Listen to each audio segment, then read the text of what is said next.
They are listening right now. As you sit still, billions of tiny, sentient entities are waiting. They aren't just parts of you. They're a sophisticated network of intelligence, responding to every signal your body sends, every single minute of every day. There's a profound secret hidden within your own biology that most people will live their entire lives without ever realizing. We have been taught to view our bodies as machines that simply wear out or break down. But the reality is far more cinematic. The moment you decide to stand up, the moment you lace up your shoes and take that first step onto the pavement, a cascade of molecular events begins inside your cells that most doctors never tell you about. Within minutes, not weeks, not months, but minutes, your fat cells start changing their behavior in ways that would seem almost impossible if you were to witness it under a powerful microscope. Most people look in a mirror and see fat as a burden. They think of fat cells as inert, heavy blobs that only exist to make clothes fit tighter or to shrink when we starve ourselves.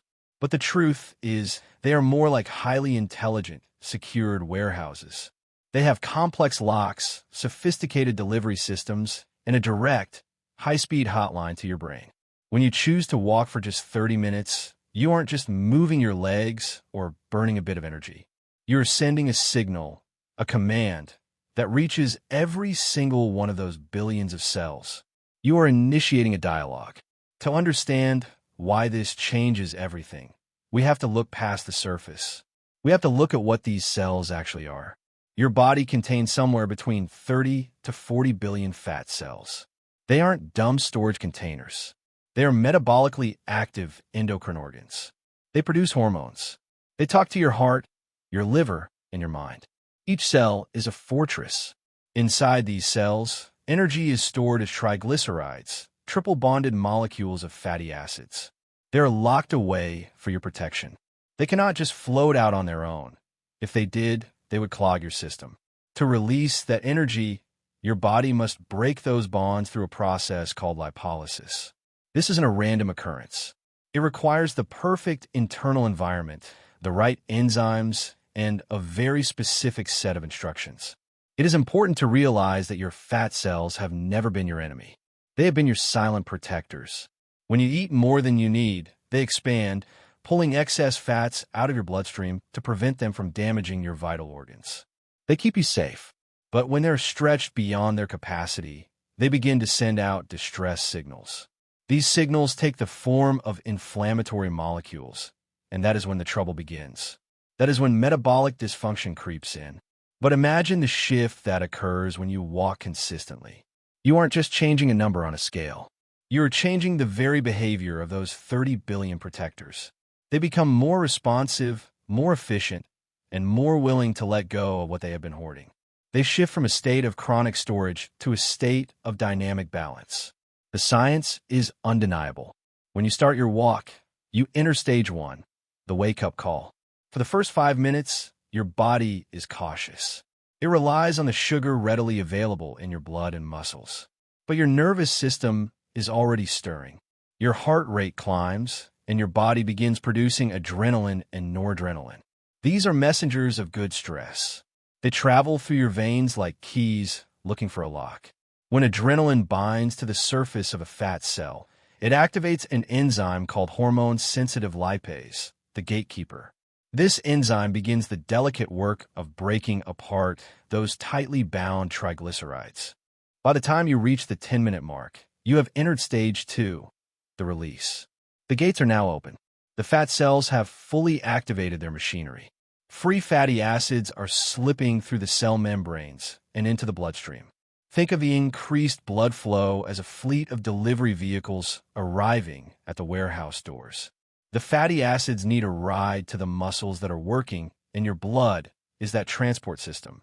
Your muscles, which were previously burning sugar, begin to shift their fuel preference. They start taking up these fatty acids and shuttling them into the mitochondria, the microscopic powerhouses of the cell. Here, through beta oxidation, fat is converted into the very currency of life, ADP. You are now in a state of beautiful metabolic harmony. If you push past the 15-minute mark, you enter the sweet spot. This is stage 3, Peak transformation. Studies show that between 15 and 30 minutes of moderate walking, your body transitions into full fat-burning mode. You are now using fat for over half of your energy needs. But something even more profound is happening at a genetic level. Your cells are being reprogrammed. You're increasing the number of transport proteins. You're making the machinery of your body more metabolically flexible. During this phase, your muscles secrete a specialized hormone called irisin. This is the exercise hormone, and it performs a miracle. It travels to your white storage fat and encourages it to behave like brown fat, the kind of fat that burns energy to create heat. You are literally browning your fat, turning a storage unit into a furnace. By the time you reach the 30-minute mark and finish your walk, you might think the process is over. But you have actually initiated stage 4, the afterburn. For hours, your body continues to burn fat at an elevated rate as it works to restock its systems. Your fat cells remain primed, staying more sensitive to signals for up to 24 hours. If you do this day after day, the cumulative effect is a total biological overhaul. Your fat cells shrink, not because they're being attacked, but because they're being used. They begin to produce beneficial hormones like adiponectin, which shields you from inflammation. The most beautiful paradox of all is that you don't need to fight your body. You don't need to crush yourself in a gym or run until you collapse. You only need to respect the language your body speaks. Walking is that language. It is a tool of biology that respects your design instead of fighting it.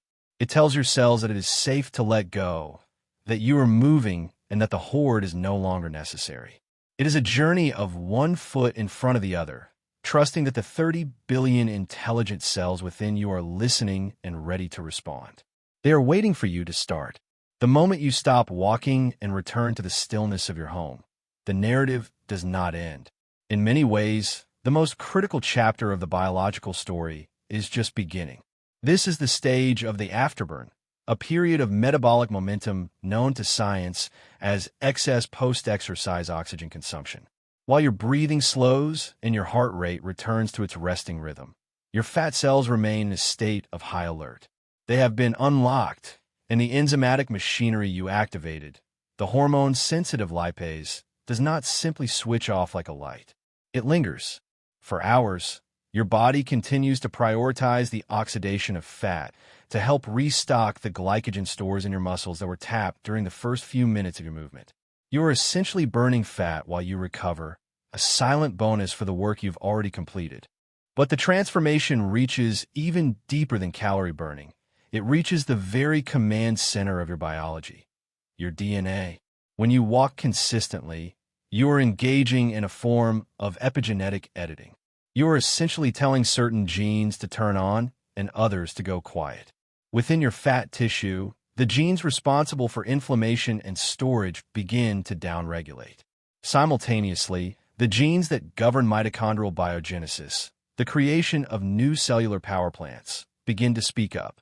Over a period of weeks, your body isn't just getting thinner. It is becoming more efficient at a foundational level. You are building a body that knows how to use fuel rather than just store it. This is why the person who walks 30 minutes every day has a vastly different metabolic profile than the person who does one intense, grueling workout once a week. Consistency acts as a constant signal that movement is the norm, forcing the fat cells to adapt to a leaner, operational mode. As this physical remodeling takes place, a parallel shift occurs in the brain. The direct hotline between your fat cells and your mind is not a metaphor. It is a chemical reality. As fat cells shrink and become healthier, they produce higher levels of a protein called adiponectin. This protein travels through the blood, crosses the blood-brain barrier, and influences the areas of your brain that control appetite and mood. When your fat cells are happy and metabolically active, they send signals of satiety and calm to your mind. This creates a virtuous cycle. The walk makes the cells healthier, the healthy cells make the brain feel more balanced, and the balanced brain finds it easier to choose movement again the next day. Furthermore, we must consider the psychological pattern interrupt that walking provides. In our modern world, We are often trapped in a state of sedentary stress. We are physically still, but our minds are racing, trapped in a loop of digital inputs and deadlines. This state tells the body to store fat, particularly visceral fat, around the organs, as a protective measure against perceived danger. Walking breaks this spell. It provides a rhythmic, bilateral stimulation that mimics the way humans have processed stress for millennia. It shifts the nervous system from the fight or flight sympathetic state into the rest and digest parasympathetic state. This drop in cortisol is the final piece of the puzzle. When cortisol levels drop, the lock on your fat cells becomes much easier to turn. You are essentially removing the chemical barrier that keeps energy trapped. In the end, this 30-minute walk is an act of biological diplomacy. You are negotiating with 30 billion cells, proving to them through consistent action that they no longer need to hold onto the past. You're showing them that the environment has changed, that movement is available, and that vitality is the goal. It is a slow-burn transformation, one that doesn't rely on the drama of a crash diet or the pain of an extreme workout. Instead, it relies on the quiet, persistent intelligence of your own design. It is the most natural, evidence-backed way to reclaim your health, one step, one signal, and one cell at a time. The walk you take today is the foundation for the body you will live in tomorrow.